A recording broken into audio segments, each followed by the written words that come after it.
how to send customized email from Apollo.io. So first, go to your account and then just click on people here at the left side. Next is wait for your contacts to load. Okay, now once your contacts load, just choose one of your contacts that you want to send a customized email to, and then just click on access email beside their name.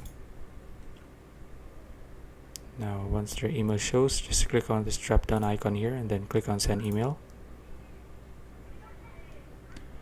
Okay, now from here you can write your email or customize your email with using AI, and of course you can just manually customize your email like this, and then just type your body here, and then you can use a template as well, and then you can add a CC or BCC, and then if you want to preview your email you can just click on preview here, and then if you want to add files or links here you can just choose these options here, and then once you've done that just click on, you can either schedule your email or just send it now. Okay, so that's it.